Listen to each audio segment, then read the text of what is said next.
दोस्तों नमस्कार। झारखंडी ट्रेडर के यूट्यूब चैनल में आपका फिर से स्वागत है। दोस्तों हम लोग बैंक निफ्टी निफ्टी और निफ्टी फाइनेंशियल सर्विसेज जिसको फिन निफ्टी के नाम से भी जानते हैं का विश्लेषण देखने वाले हैं इस वीडियो में। और ये वीडियो 3 पार्ट में होने वाला है। वीडियो के पहले पार्ट में हम लोग यह देख लेंगे कि पिछले दिनों दिए गए डिमांड जोन और सप्लाई जोन के लेवल पर आज मार्केट ने कैसे कामकाज किया है और कैसे रिएक्शन हुआ है। वीडियो के दूसरे पार्ट में हम लोग यह देख लेंगे कि कल के लिए यानी 24 नवंबर 2023 के लिए कहाँ-कहाँ डिमांड जोन और सप्लाई जोन निकल कर सामने आ रहे हैं। और वीडियो के तीसरे पार्ट में हम लोग यह देखने वाले हैं कि उस डिमांड जोन और सप्लाई जोन पर हमारा ट्रेड प्लान क्या होगा, हम लोग कैसे ट्रेड करेंगे। चलिए दोस्तों चलते हैं वीडियो के पहले पार्ट में और यह देखते हैं कि पिछले दिनों दिए गए डिमांड जोन और सप्लाई जोन पर मार्केट ने कैसे रिएक्ट किया है। दोस्तों यही चार्ट है जो पीछे आप लोगों को दिए गए थे। कल विस्तारित वीडियो हमने लोड नहीं पाए थे हम लोग, लेकिन शॉर्ट्स के माध्यम से डिमांड जोन और सप्लाई जोन का मार्किंग आप लोगों को दिया गया था। तो यही मार्किंग है। बैंक निफ्टी का 15 मिनट का चार्ट आपके स्क्रीन पर लगा हुआ है, तो देख रहे होंगे दोस्तों। सबसे पहले इसको हम लोग 5 मिनट कर लेते हैं ताकि समझने में आसान हो जाए कि हम लोग कैसे ट्रेड किया गया है। यहाँ पे तो देख रहे होंगे दोस्तों, बिल्कुल फेयर प्राइस में हमारी ये ओपनिंग है हमारी आज की, और फेयर प्राइस में ही ओपनिंग होती है और प्राइस एक्शन बनाकर बिल्कुल हमारे सप्लाई जोन तक जाती है। यही मैं लोगों को बताता रहता हूँ कि फेयर प्राइस में जिधर भी प्राइस एक्शन बनाकर प्राइस मूव करेगी उधर का हम लोग प्रत्येक रिट्रेसमेंट पे ट्रेड लेंगे। और यहाँ पे हुआ वही, प्राइस एक्शन बनाती है, फिर नीचे आती है, फिर ऊपर की ओर जाती है, और ये रिट्रेसमेंट का एरिया था, यहाँ पे हम लोगों को ट्रेड लेना था। और देखिए बिल्कुल सप्लाई जोन तक जाती है और फिर सप्लाई जोन से रिएक्शन चालू हो जाता है। यही सप्लाई जोन का ताकत होता है दोस्तों।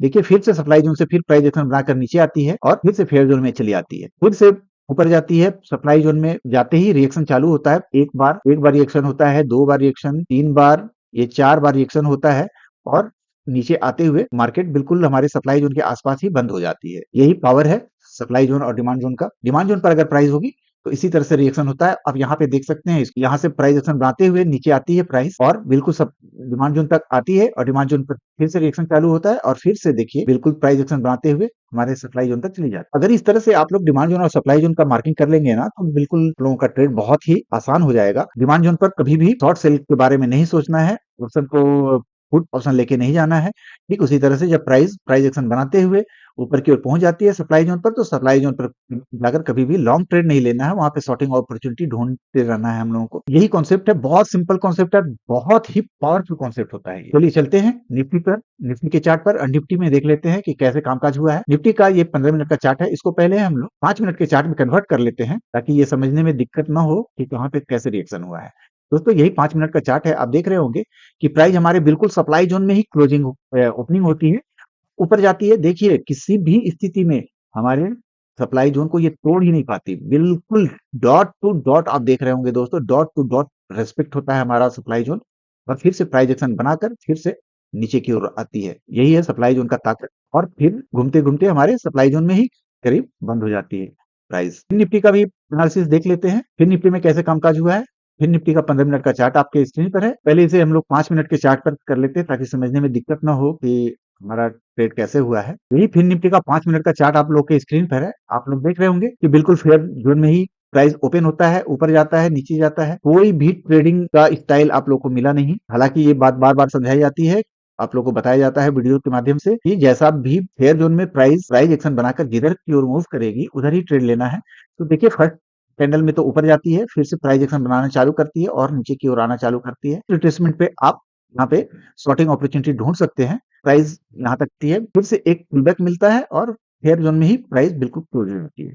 अगर यहाँ पे फिर निफ्टी में अगर ट्रेड मिला भी होगा आप लोगों को, तो बिल्कुल शॉर्ट साइड में ही मिला होगा, क्योंकि प्राइस एक्शन बनाकर हमारी डिमांड जोन तक आने की पॉसिबिलिटी में नीचे की ओर आ रही थी। ऐसा हुआ नहीं, हालांकि डिमांड जोन तक पहुंचा नहीं, लेकिन फिर भी टेक रिट्रेसमेंट पर अगर ट्रेड लिया गया है तो कुछ ना कुछ प्रॉफिट तो हुआ ही। फिर जोन में मार्केट इसी तरह से बिहेव करता है, बिल्कुल फ्लैट ओपनिंग और फ्लैट क्लोजिंग होगी।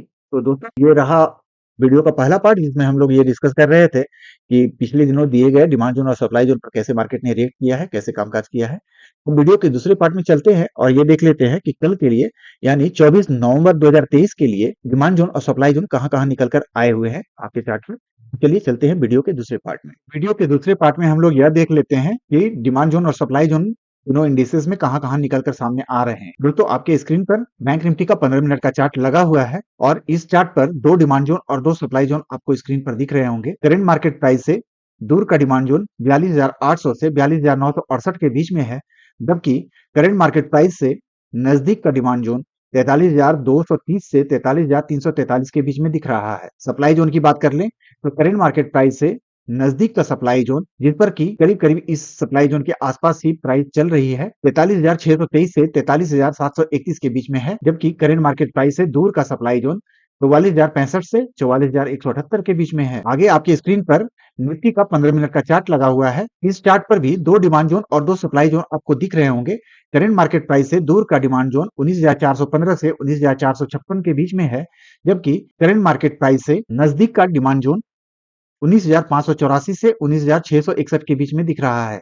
सप्लाई जोन की बात कर लें तो पहला सप्लाई जोन जो कि करंट मार्केट प्राइस से बिल्कुल नजदीक का है और इसी सप्लाई जोन पर प्राइस अभी चल भी रही है, 19,795 से 19,876 के बीच में है, जबकि करंट मार्केट प्राइस से दूर का सप्लाई जोन 19,899 से 19,981 के बीच में दिख रहा है। आगे आपकी स्क्रीन पर दिन निफ्टी का 15 मिनट का चार्ट लगा हुआ है। करंट मार्केट प्राइस से दूर का डिमांड जोन 19,357 से 19,402 के बीच में है, जबकि करंट मार्केट प्राइस से नजदीक का डिमांड जोन 19,465 से 19,527 के बीच में दिख रहा है। सप्लाई जोन की बात कर ले तो करंट मार्केट प्राइस से नजदीक का सप्लाई जोन 19,690 से 19,731 के बीच में है, जबकि करंट मार्केट प्राइस से दूर का सप्लाई जोन 19,781 से 19,842 के बीच में है। दोस्तों, वीडियो की इस पार्ट में हम लोगों ने डिमांड जोन और सप्लाई जोन को देख लिया कि कल के दिन यानी 24 अक्टूबर 2023 को हम लोग इस डिमांड जोन और सप्लाई जोन पर कैसे ट्रेड करने वाले हैं। तो अब वीडियो के तीसरे पार्ट में हम लोग ये देख लेते हैं कि इस डिमांड जोन और सप्लाई जोन पर हमारा ट्रेड प्लान क्या होगा।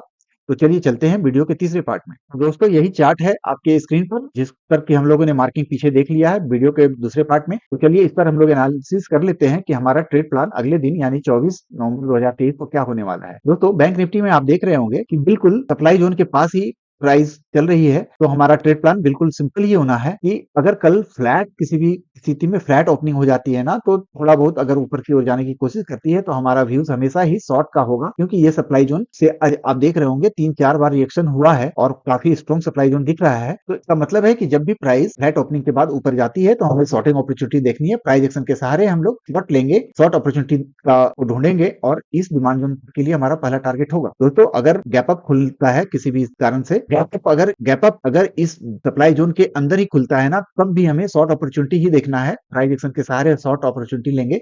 लेकिन अगर गैप अप खुल जाता है और इस सप्लाई जोन को तोड़ते हुए ऊपर कहीं खुल जाता है, तो प्राइस एक्शन बनाकर ऊपर की ओर ही जाना चाहिए इसे, और नेक्स्ट सप्लाई जोन तक के लिए हमारा पहला टारगेट होगा। ऐसा नहीं है कि जैसे ही इस जोन के ऊपर ही खुले वो और तुरंत का तुरंत हमें बाय करना चाहिए। हो सकता है कि एक बार रिट्रेस होकर इस सप्लाई जोन में आने की कोशिश करें, तो फिर हमें आगे का प्लान लॉन्ग का लेना है। रिट्रेसमेंट पे, प्रत्येक रिट्रेसमेंट पे ही हमें लॉन्ग लेना है। अगर प्राइस गैप डाउन खुल जाती है ना, तो वो फेयर जोन में ही खुलेगी और फेयर जोन में हमारा ट्रेड प्लान बिल्कुल ही सिंपल होता है। या तो प्राइस एक्शन के सहारे हम लोग लॉन्ग ट्रेड लेंगे, प्रत्येक रिट्रेसमेंट पे लॉन्ग ट्रेड लेंगे, या प्राइस एक्शन के सहारे प्रत्येक रिट्रेसमेंट पे शॉर्ट ट्रेड लेंगे। बहुत ही सिंपल है। चलिए निफ्टी का भी देख लेते हैं, निफ्टी में हमारा ट्रेड प्लान क्या रहने वाला है। निफ्टी में भी आपकी स्क्रीन पर 15 मिनट का चार्ट लगा हुआ है और आप देख रहे होंगे निफ्टी में भी बिल्कुल हमारे सप्लाई जोन के अंदर ही प्राइस चल रही है। तो ऐसी स्थिति में अगर फ्लैट ओपनिंग होती है, थोड़ा बहुत ऊपर जाने की कोशिश करती है, तो हमें शॉर्ट अपॉर्चुनिटी ढूंढना चाहिए और इस डिमांड जोन तक के लिए पहला टारगेट हमें रखना चाहिए। टेक रिट्रेसमेंट पे शॉर्ट ट्रेड इनिशिएट करना है। अगर गैप अप खुलती है तो आप देखेंगे कि जस्ट इसके ऊपर बिल्कुल सटा हुआ ही सप्लाई जोन भी है। अगर ऊपर जाती भी है तो ये सप्लाई जोन उसे रोकेगा, इसलिए हमें गैप अप की स्थिति में बिल्कुल भी लॉन्ग ट्रेड अवॉइड करना है और हमें प्राइस एक्शन का इंतजार करना पड़ेगा। फिर से दूसरे जोन में, दूसरे सप्लाई जोन में पहुंचती है और फिर से वहां से रिएक्शन चालू होता है, तो हम लोग फिर से शॉर्ट अपॉर्चुनिटी देख सकते हैं। प्रत्येक रिट्रेसमेंट पे शॉर्ट अपॉर्चुनिटी को ढूंढेंगे। अगर प्राइस गैप डाउन खुल जाती है तो बिल्कुल फेयर जोन में ही खुलेगी।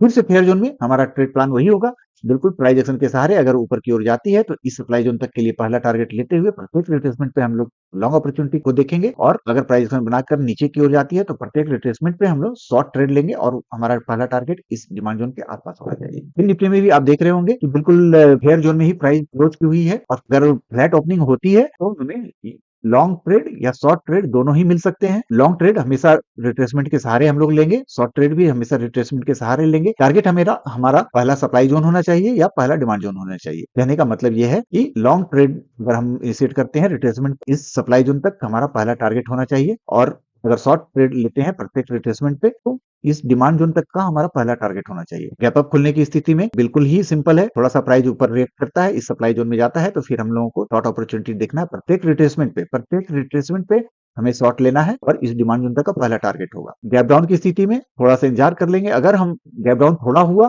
तो निश्चित ही है कि वो डिमांड जोन तक जाने की कोशिश करेगी, फिर प्राइस एक्शन बनाकर सप्लाई जोन तक पहुंचने की कोशिश कर सकती है इंडेक्स। और अगर बिल्कुल हमारे डिमांड जोन में ही खुलता है प्राइस, फिर हमें थोड़ा सा वेट करके देखना होगा प्राइस एक्शन किधर का बनता है। अगर ऊपर की ओर बनता है तो निश्चित ही है प्रत्येक रिट्रेसमेंट पे हम लोग लॉन्ग ट्रेड लेंगे। अगर गैप डाउन की स्थिति में इसको तोड़कर, इस डिमांड जोन को तोड़कर नीचे की ओर जाती है तो दूसरे डिमांड जोन तक के लिए हम लोग शॉर्ट अपॉर्चुनिटी लेंगे प्रत्येक रिट्रेसमेंट। ये हमारा ट्रेड प्लान रहेगा दोस्तों 24 नवंबर 2023 के लिए। दोस्तों डिमांड जोन और सप्लाई जोन पर ट्रेड कैसे करते हैं इसके लिए हम लोगों ने वीडियो बना रखा है, how to trade demand and supply. Link आपके आई बटन में दिख रहा होगा, आप जाकर इस वीडियो को पूरा देखें। अगर इस डिमांड जोन और सप्लाई जोन पर ट्रेड करने से पहले आप अगर ऑपरेटर के माइंडसेट को, ऑपरेटर के ट्रैप्स को आप समझना चाहते हैं, अगर समझ लेते हैं और उसे इस स्ट्रेटेजी के साथ में शामिल कर लेते हैं तो निश्चित ही मानिए कि आपकी ट्रेडिंग बहुत ही अच्छी हो जाने वाली है। वो 180 डिग्री आपकी ट्रेडिंग घूम जाएगी, आप बहुत ही अच्छे प्रॉफिटेबल ट्रेडर बन सकते हैं। इसलिए ऑपरेटर के माइंडसेट को समझने के लिए आपके आई बटन में एक घंटे का करीब वीडियो है, ये ऑपरेटर नाम से, उसे जाकर पूरा का पूरा देखिए, स्किप मत कीजिएगा,